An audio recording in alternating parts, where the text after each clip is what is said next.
ગાંધીનગરના જમિયતપુરા મુકામે અને ત્રિમંદિરથી નજીક એક ભવ્યાતિભવ્ય સમસ્ત આંજણા ચૌધરી સમાજનું સામાજિક ઉત્કર્ષ હાલની અને ભાવિ પેઢીના મજબૂત ઘડતરરૂપ આંજણા ચૌધરી સમાજના કુળદેવી મા અર્બુદા કૃપાથી આંજણા વિશ્વધામ આકાર લેશે. એ અંતર્ગત 5 જાન્યુઆરી 2025ના રોજ ગુજરાત રાજ્યના રાજ્યપાલ શ્રી દેવવ્રત આચાર્યજી, મુખ્યમંત્રી શ્રી ભૂપેન્દ્ર પટેલ સાહેબ, અધ્યક્ષ શ્રી શંકરભાઈ ચૌધરી સાહેબ, શિકારપુર આશ્રમ, રાજસ્થાનના સંરક્ષક શ્રી પરમ પૂજ્ય દયારામજીની પ્રેરક ઉપસ્થિતિમાં આંજણા ચૌધરીઓની વિશાળ જન્મેદનીની વચ્ચે મા અર્બુદા કૃપાથી અને દાતાઓના સામાજિક ઉત્થાનની ભાવનાના દાનથી આંજણા વિશ્વધામ શિલાન્યાસ વિધિ કાર્યક્રમ અને દાતાશ્રી સન્માન કાર્યક્રમ દબદબાથી યોજાયો. આ કાર્યક્રમમાં મજબૂત સમાજથી મજબૂત રાષ્ટ્રના ઉદ્દેશથી ઉચ્ચ શિક્ષણથી લઈ અનેક યુવા કૌશલ્ય વિકાસના એકમો આકાર લેશે ની ઝાંખી અપાઈ હતી.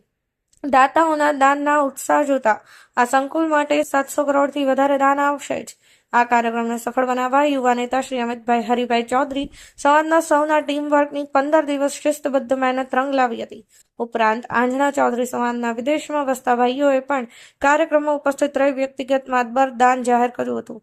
આંજણા વિશ્વધામના શિલાન્યાસ વિધિ અને દાતાઓના સન્માન કાર્યક્રમમાં સવારથી જ આંજણા ચૌધરી સમાજનું મહેરામણ ઉમટ્યું હતું. જય હિન્દ. Sureshbhai Chaudhary, Bharat live news, Gandhinagar.